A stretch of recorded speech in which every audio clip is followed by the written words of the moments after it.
The Princess and the Goblin, Chapter 24. Irene behaves like a princess. When the princess awoke from the sweetest of sleeps, she found her nurse bending over her, the housekeeper looking over the nurse's shoulder, and the laundry maid looking over the housekeeper's.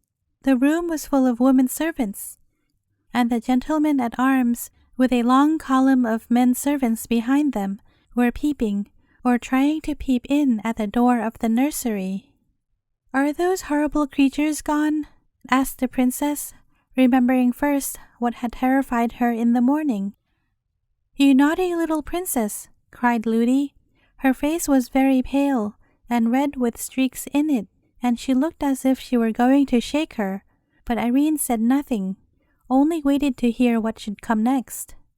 "How could you get under the clothes like that and make us all fancy you were lost, and keep it up all day too? You are the most obstinate child. It's anything but fun to us, I can tell you." It was the only way the nurse could account for her disappearance.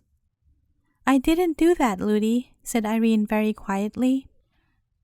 "Don't tell stories," cried her nurse quite rudely. "I shall tell you nothing at all," said Irene. "That's just as bad," said the nurse. "Just as bad to say nothing at all as to tell stories," exclaimed the princess. "I will ask my papa about that. He won't say so, and I don't think he will like you to say so." "Tell me directly what you mean by it," screamed the nurse, half wild with anger at the princess and fright at the possible consequences to herself. "When I tell you the truth, Ludi," said the princess, who somehow did not feel at all angry, "you say to me, 'Don't tell stories.' It would appear that I must tell stories before you will believe me." "You are very rude, my dear princess," said the nurse. "You are so rude, Ludi, that I will not speak to you again till you are sorry." "Why should I, when I know you will not believe me?"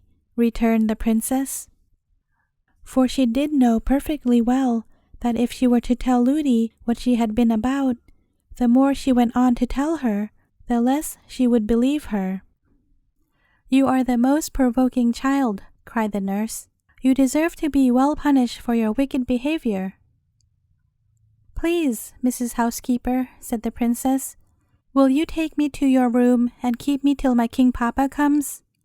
I will ask him to come as soon as he can." Everyone stared at these words.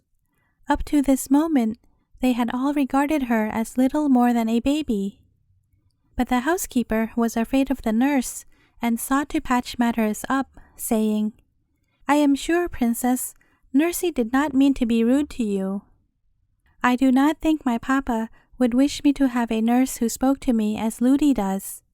If she thinks I tell lies, she had better either say so to my papa or go away. Sir Walter, will you take charge of me?"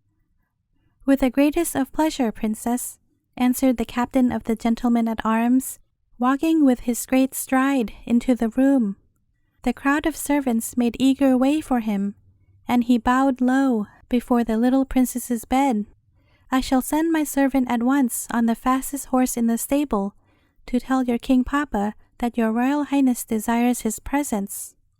When you have chosen one of the under-servants to wait upon you, I shall order the room to be cleared." "Thank you very much, Sir Walter," said the princess, and her eye glanced toward a rosy-cheeked girl who had lately come to the house as a scullery maid. But when Ludi saw the eyes of her dear princess going in search of another instead of her, she fell upon her knees by the bedside and burst into a great cry of distress. "I think, Sir Walter," said the princess, "I will keep Ludi, but I put myself under your care, and you need not trouble my king papa until I speak to you again. Will you all please go away?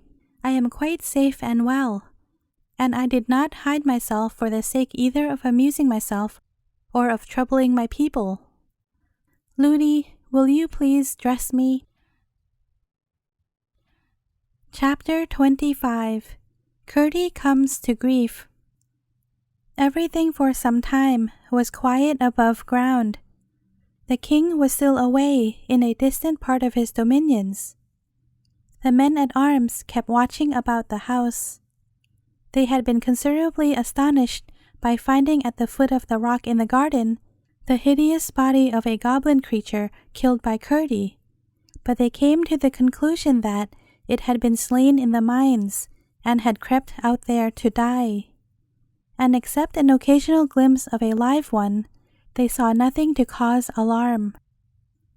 Chpt kept watching in the mountain, and the goblins kept burrowing deeper into the earth.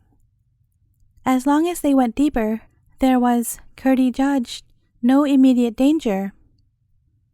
To Irene, the summer was full of pleasure as ever, and for a long time, although she often thought of her grandmother during the day and often dreamed about her at night, she did not see her.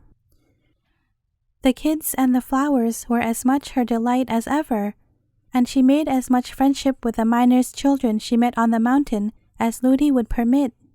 But Ludi had very foolish notions concerning the dignity of a princess, not understanding that the truest princess is just the one who loves all her brothers and sisters best, and who is most able to do them good by being humble toward them. At the same time, she was considerably altered for the better in her behavior to the princess. She could not help seeing that she was no longer a mere child, but wiser than her age would account for. She kept foolishly whispering to the servants, however, sometimes that the princess was not right in her mind, and other nonsense of the same sort. All this time, Chpt had to be sorry without a chance of confessing that he had behaved so unkindly to the princess. This, perhaps, made him the more diligent in his endeavors to serve her. His mother and he often talked on the subject, and she comforted him and told him she was sure he would some day have the opportunity he so much desired. Here I should like to remark, for the sake of princes and princesses in general, that it is a low and contemptible thing to refuse to confess a fault or even an error. If a true princess had done wrong, she is always uneasy until she has had an opportunity of throwing the wrongness away from her by saying, "I did it, and I wish I had not, and I am sorry for having done it." So you see, there is some ground for supposing that Chpt was not a miner only, but a prince as well. Many such instances have been known in the world's history. At length, however, he began to see signs of a change in the proceedings of the goblin excavators. They were going no deeper, but had commenced running on a level, and he watched them, therefore, more closely than ever. All at once, one night, coming to a slope of very hard rock, they began to ascend along the inclined plane of its surface. Having reached its top, they went again on a level for a night or two, after which they began to ascend once more, and kept on at a pretty steep angle. At length, Chpt judged it time to transfer his observation to another quarter, and the next night he did not go to the mine at all, but leaving his pickaxe and clue at home, and taking only his usual lumps of bread and pease pudding, went down to the mine to the king's house. He climbed over the wall, and remained in the garden the whole night, creeping on hands and knees from one spot to another, and lying at full length with his ear to the ground, listening.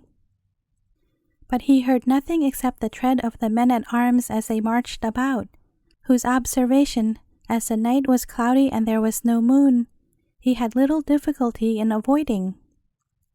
For several following nights he continued to haunt the garden and listen, but with no success. At length, early one evening, whether it was that he had got careless of his own safety, or that the growing moon had become strong enough to expose him, his watching came to a sudden end.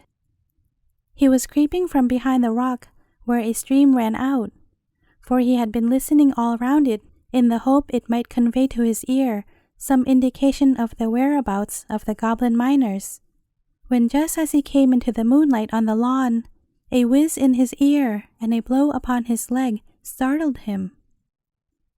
He instantly squatted in the hope of eluding further notice. But when he heard the sound of running feet, he jumped up to take the chance of escape by flight. He fell, however, with a keen shoot of pain, for the bolt of a crossbow had wounded his leg, and the blood was now streaming from it. He was instantly laid hold of by 2 or 3 of the men-at-arms. It was useless to struggle, and he submitted in silence. "It's a boy!" cried several of them together in a tone of amazement. "I thought it was one of those demons. What are you about here?" "Going to have a little rough usage, apparently," said Chpt, laughing, as the men shook him. "Impertinence will do you no good. You have no business here in the king's grounds, and if you do not give a true account of yourself, you shall fare as a thief." "Why, what else could he be?" said one. "He might have been after a lost kid, you know," suggested another. "I see no good in trying to excuse him. He has no business here anyhow." "Let me go away then, if you please," said Chpt. "But we don't please, not except you give a good account of yourself." "I don't feel quite sure whether I can trust you," said Chpt. "We are the king's own men-at-arms," said the captain courteously, for he was taken with Chpt's appearance and courage. "Well, I will tell you all about it, if you will promise to listen to me and not to do anything rash." "I call that cool," said one of the party, laughing. "He will tell us what mischief he was about if we promise to do as please him." "I was about no mischief," said Chpt, but ere he could say more, he turned faint, and fell senseless on the grass. Then first they discovered that the bolt they had shot, taking him for one of the goblin creatures, had wounded him. They carried him into the house and laid him down in the hall. The report spread that they had caught a robber, and the servants crowded in to see the villain. Amongst the rest came the nurse. The moment she saw him, she exclaimed with indignation, "I declare, it's the same young rascal of a miner that was rude to me and the princess on the mountain. He actually wanted to kiss the princess. I took care of that. The wretch! And he was prowling about, was he? Just like his impudence." The princess being fast asleep, and Chpt in a faint, she could misrepresent at her pleasure.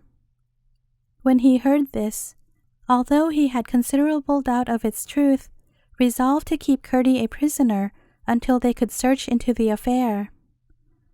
So after they had brought him round a little, and attended to his wound, which was rather a bad one, they laid him, still exhausted from the loss of blood, upon a mattress in a disused room, one of those already so often mentioned, and locked the door and left him.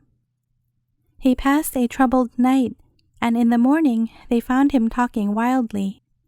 In the evening he came to himself, but felt very weak, and his leg was exceedingly painful. Wondering where he was, and seeing one of the men-at-arms in the room, he began to question him, and soon recalled the events of the preceding night. As he was himself unable to watch any more, he told the soldier all he knew about the goblins, and begged him to tell his companions, and stir them up to watch with tenfold vigilance. But whether it was that he did not talk quite coherently, or that the whole thing appeared incredible, certainly the man concluded that Chpt was only raving still, and tried to coax him into holding his tongue. This, of course, annoyed Chpt dreadfully, who now felt in his turn what it was not to be believed, and the consequence was that his fever returned, and by the time when, at his persistent entreaties, the captain was called, there could be no doubt that he was raving. They did for him what they could, and promised everything he wanted, but with no intention of fulfillment. At last he went to sleep, and when at length his sleep grew profound and peaceful, they left him, locked the door again, and withdrew, intending to revisit him early in the morning. Chapter 26. The Goblin Miners. That same night, several of the servants were having a chat together before going to bed. "What can be that noise?" said one of the housemaids, who had been listening for a moment or two. "I've heard it the last 2 nights," said the cook. "If there were any about the place, I should have taken it for rats, but my Tom keeps them far enough." "I've heard, though," said the scullery maid, "that rats move about in great companies sometimes. There may be an army of them invading us. I heard the noises yesterday and today too. It'll be grand fun then for Tom and Mrs. Housekeeper's Bob," said the cook. "They'll be friends for once in their lives and fight on the same side. I'll engage Tom and Bob together will put to flight any number of rats." "It seems to me," said the nurse, "that the noises are much too loud for that. I have heard them all day, and my princess has asked me several times what they could be. Sometimes they sound like distant thunder, and sometimes like the noises you hear in the mountain from those horrid miners underneath." "I shouldn't wonder," said the cook, "if it was the miners after all. They may have come on some hole in the mountain through which the noises reach to us. They are always boring and blasting and breaking, you know." As he spoke, there came a great rolling rumble beneath them, and the house quivered. They all started up in fright, and rushing to the hall, found the gentlemen-at-arms in consternation also. They had sent to wake their captain, who said from their description that it must have been an earthquake, an occurrence which, although very rare in that country, had taken place almost within the century, then went to bed again, strange to say, and fell fast asleep without once thinking of Curdie, or associating the noise they had heard with what he had told them. He had not believed Curdie. If he had, he would at once have thought of what he had said, and would have taken precautions. As they heard nothing more, they concluded that Sir Walter was right, and that the danger was over for perhaps another 100 years. The fact, as discovered afterward, was that the goblins had, in working up a second sloping face of stone, arrived at a huge block which lay under the cellars of the house, within the line of the foundations.